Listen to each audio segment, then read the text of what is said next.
खुलुमबाय नोंथांमोनखौ आंनि गोदान इउट्युब चेनेलाव बरायबाय। लोगोसे गोजोन फुंबिलिनि हामलायथिखौ जासिहरबाय। लोगोसे आंनि गोदान चेनेलखौ साबस्क्राइब खालामनो खावलायहरनाय थाबाय।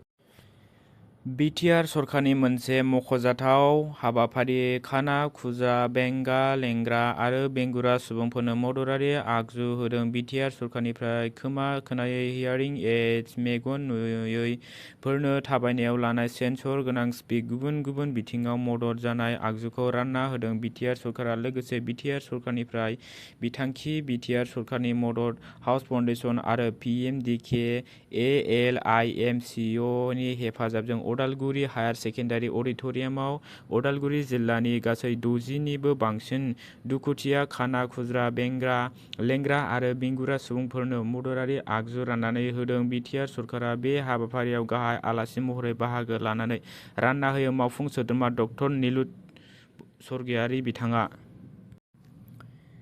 BPF दोलोआ एबसुनो हरनाय लाइजामखौ अफिसियेलि मोनाखै होननानै फोरमायदों एबसुनि आफादगिरि दिपेन बर'आ। अदेबानि बिथाङा बुंदों, लाइजामखौ मोनोब्ला गुरुत्व होयैनि बाथ्रा गैया आरो लाइजामखौ जाय होफैदों आरो आजावदों बिथांमोनासो बे बाथ्राखौ मोजाङै बुंनो हागोन होननानै बुंथिदों।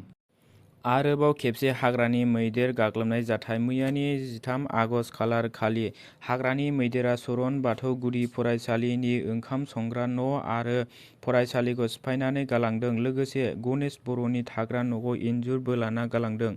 गणेश बर'नि न'खौ इन्जुर बोलाना गालांनाय समाव गणेश बर'नि बिमाया न' सिङाव उन्दुना दंमोन। नाथाय उन्दुना थानाय सुबुंनि देहायाव जेबो रोखोमनि आघात जानायखौ नुनो मोनासै।